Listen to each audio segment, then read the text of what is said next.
कपड़े फाड़ ले, हम निरंतर काम करते रहेंगे। साथियों, राष्ट्र निर्माण की, नेशन बिल्डिंग की एक बहुत अहम शर्त होती है नेक नीयत की। कांग्रेस और उसके साथी दल इसमें भी फेल रहे हैं। कांग्रेस और उसके साथियों ने कभी नेक नीयत के साथ काम नहीं किया। गरीब का दुख, उसकी तकलीफ से भी इन्हें कोई वास्ता नहीं है। जैसे बंगाल में आज तक आयुष्मान भारत योजना लागू नहीं हुई। अगर नेक नीयत होती तो क्या गरीबों को 5 लाख रुपए तक का मुफ्त इलाज देने वाली इस योजना को बंगाल में रोका जाता क्या? नहीं। आप भी जानते हैं कि देश में पीएम आवास योजना के तहत गरीबों के लिए पक्के घर बनवाए जा रहे हैं। नेटवर्क 18 के दर्शकों को मैं एक और आंकड़ा देता हूं। तमिलनाडु के गरीब परिवारों के लिए करीब 9.5 लाख पक्के घर अलॉट किए गए हैं। 9.5 लाख। लेकिन इनमें से 3 लाख घरों का निर्माण अटक गया है। क्यों? क्योंकि डीएमके सरकार गरीबों के इन घरों के निर्माण में दिलचस्पी नहीं दिखा रही है। इसकी वजह क्या है?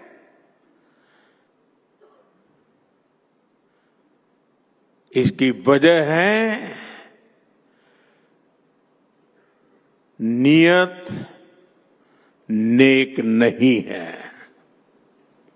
साथियों, मैं आपको एग्रीकल्चर सेक्टर का भी उदाहरण देता हूं। कांग्रेस के समय में खेती किसानी को अपने हाल पर छोड़ दिया गया था। छोटे किसानों को कोई पूछता ही नहीं था। फसल बीमा का हाल बेहाल था।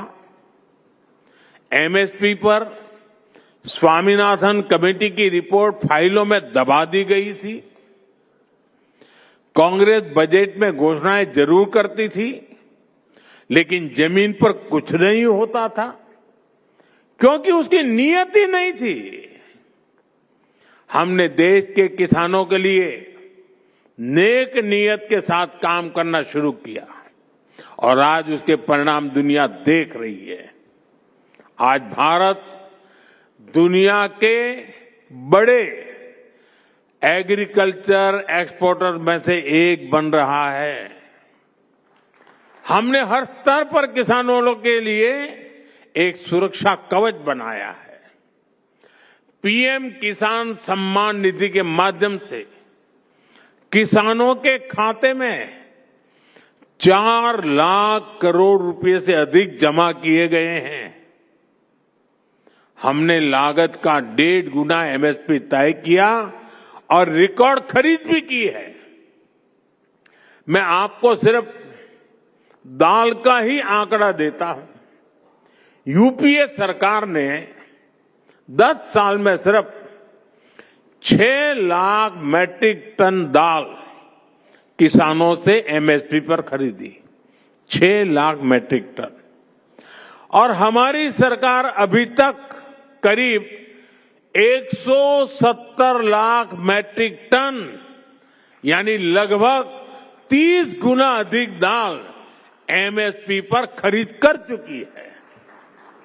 अब आप तय करिए कौन किसानों के लिए काम करता है।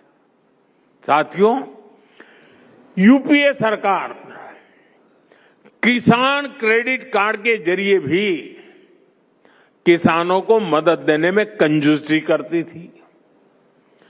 अपने 10 साल में यूपीए सरकार ने 7 लाख करोड़ रुपए का कृषि ऋण किसानों को दिया, 7 लाख करोड़ रुपीस, जबकि हमारी सरकार इससे 4 गुना अधिक यानी 28 लाख करोड़ रुपए दे चुकी है। यूपीए सरकार के दौरान जहां सिर्फ 5 करोड़ किसानों को इसका लाभ मिलता था, आज ये संख्या 2 गुने से भी अधिक करीब 12 करोड़ किसानों को पहुंची है।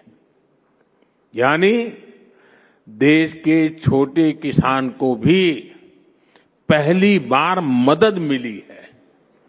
हमारी सरकार ने पीएम फसल बीमा योजना का सुरक्षा कवच भी किसानों को दिया। इसके तहत करीब 2 लाख करोड़ रुपए किसानों को संकट के समय मिल चुके हैं। हम नेक नियत से काम कर रहे हैं, इसलिए भारत के किसानों का आत्मविश्वास बढ़ रहा है, उनकी प्रोडक्टिविटी बढ़ रही है और आय में भी वृद्धि हो रही है।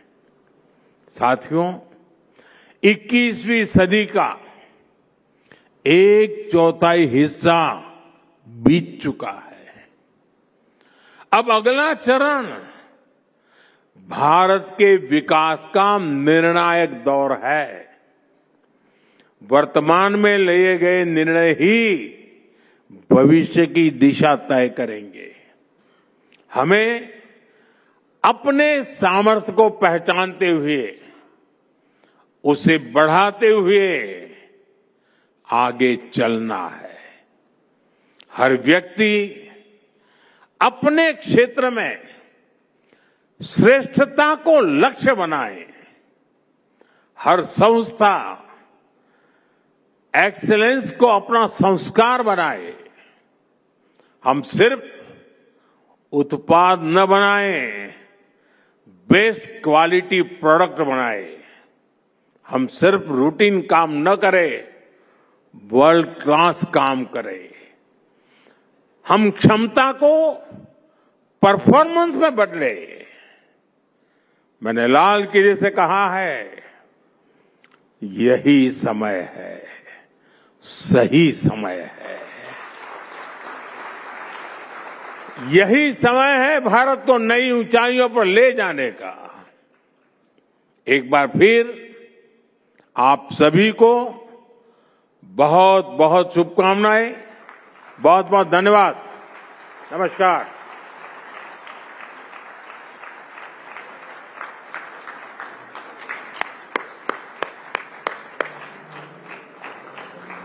तुम्ही विद्या, तुम्ही धर्म, तुम्ही हृदय, तुम्ही मर्म।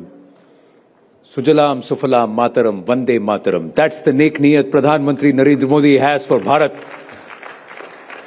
A bigger round of applause for the captain of this ship,